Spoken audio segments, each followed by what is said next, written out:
Tapos, sa Katoliko, sumasamba kayo, lumuluhod kayo sa mga kahoy, saka sa bato. Bawal ng Diyos yun eh. Bawal ng Diyos yun eh. Bawal ng Diyos yun eh. Akin na ang buong sanlibutan.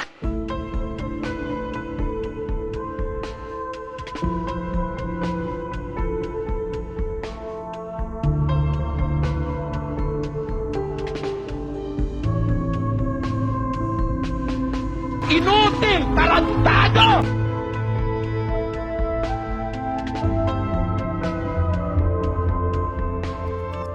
Na under sa domination ni Satanas. Take notice, I'm here already. Ako po si Gabon. At ito ang Factbusters! Sa puntong ito ng ating programa, kung hindi ka pa nakasubscribe, pakiclick po ng subscribe button at ang notification bell para updated po tayo sa ating mga susunod na videos. Kaya, let's go at simulan na natin!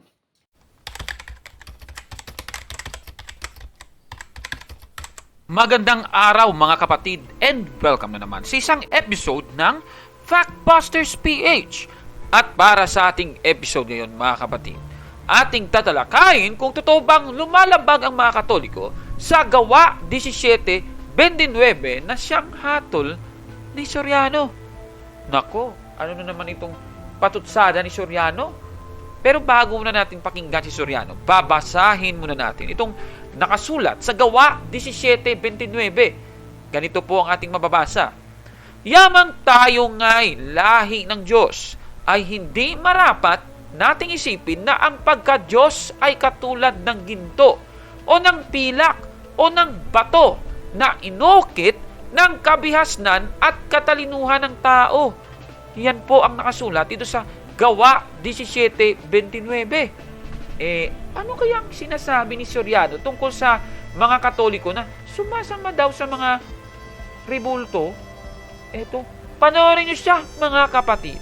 Tapos, sa Katoliko, sumasamba kayo, lumuluhod kayo sa mga kahoy, saka sa bato. Bawal ng Diyos yun eh.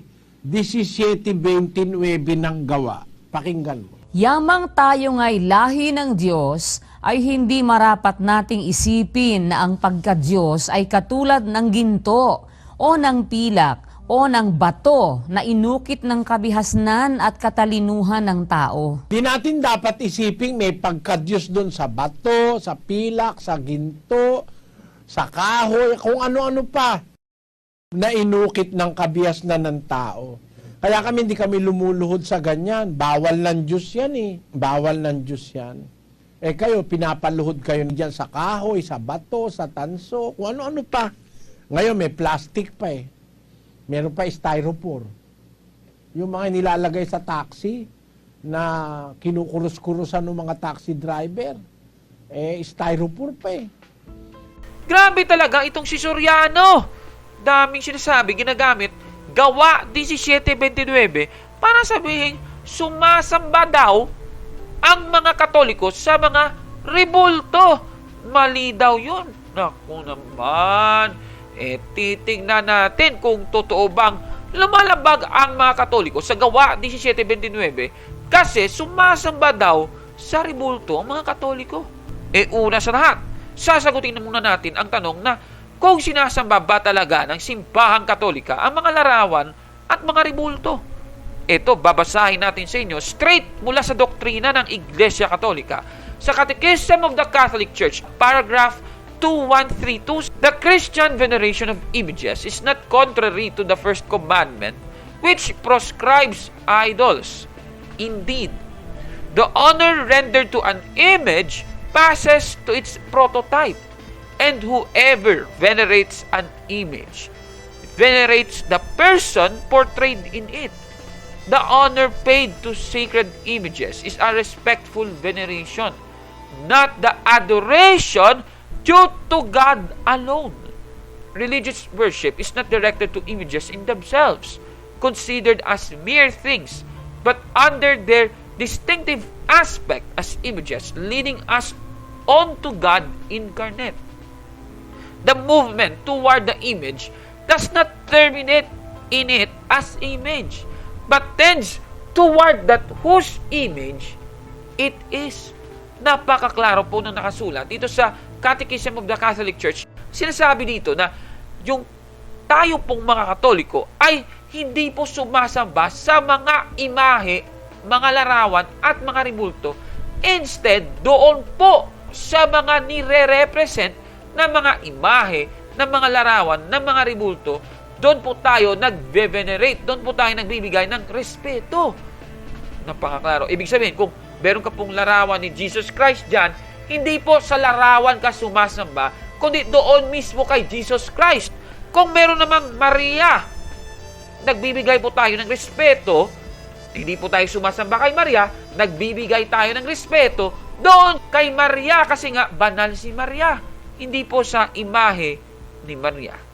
Ako naman, itong si Soriano, nasa doktrina pala ng Iglesia Katolika. Hindi talaga sinasamba ng mga Katoliko ang mga ribulto at mga himahen. Ako naman, ibig sabihin pala kung sinasamba pala ng mga Katoliko ito, base sa iyong unawa, Mr. Soriano, itong mga fanatics mo, Mr. Soriano, kung napapanood din ka nila sa TV screen, kung hangang-hanga sila sa iyo, sinasamba ka rin pala nila. Ay naku naman, Mr. Soriano. Ibig sabihin, yung ginagawa mo sa Bibliang ito, sinasamba mo rin, Mr. Soriano. Ay naku naman, talaga kayo, no?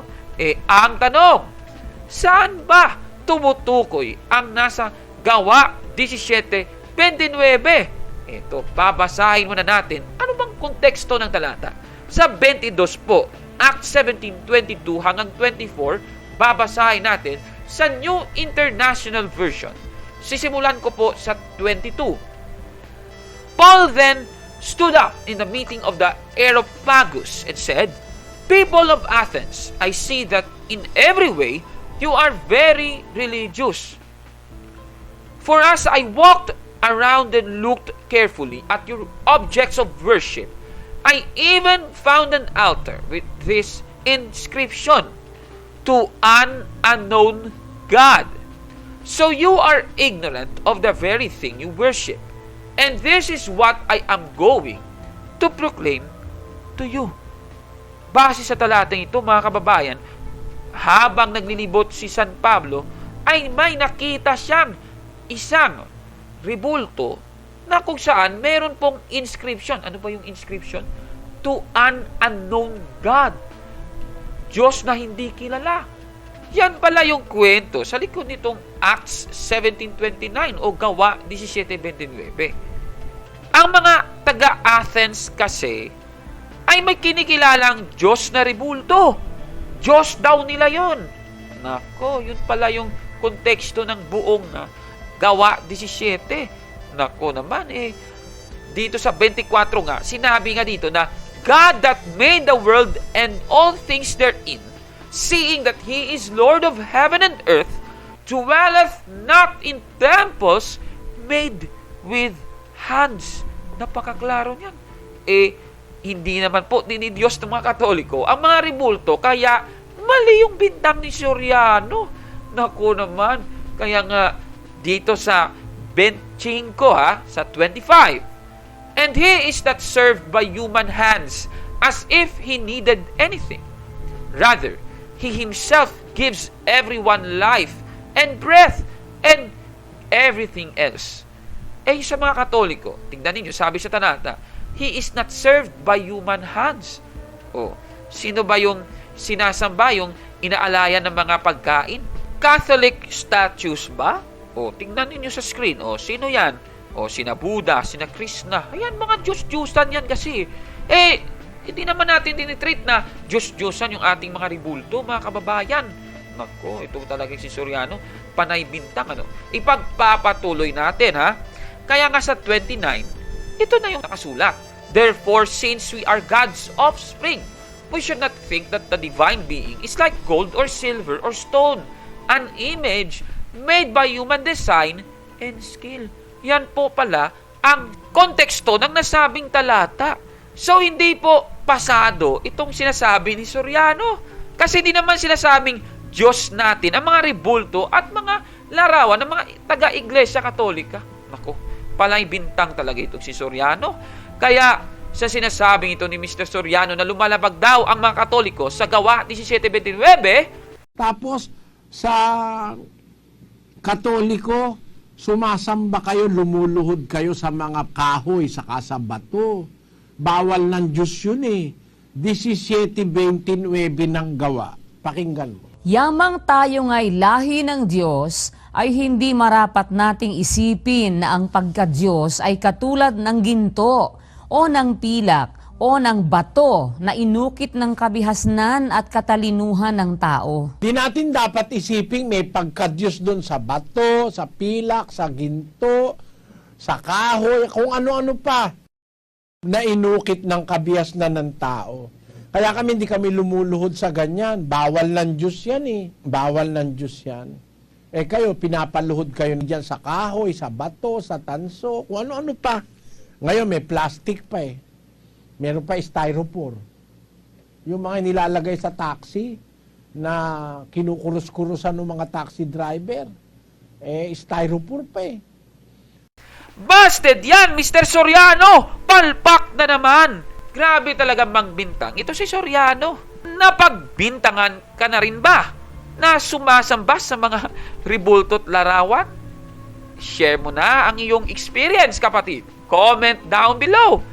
Kaya kung like mo ang video na ito, i-click ang like button at mag-subscribe na sa ating channel, Factbusters PH. Kaya, huwag maniwala sa sabi-sabi. I-check muna kung fact nga talaga. Hanggang sa susunod na episode. Ako si Kaburnok at ito ang Factbusters! Mga kapatid, magandang araw po at kapayapaan ay maghari sa ating isipan at sa ating puso. At follow and subscribe, Factbuster PH at The Beloved Catholic sa Facebook page ni Kaburnok. At abangan nyo si Kaburnok, no? Dahil marami siyang i-reveal na mga maling aral at matutuhanan natin ang katotohanan. Dahil ang katotohanan ay magbigay sa atin ng tunay na kalayaan. God bless! I am Catholic, I am a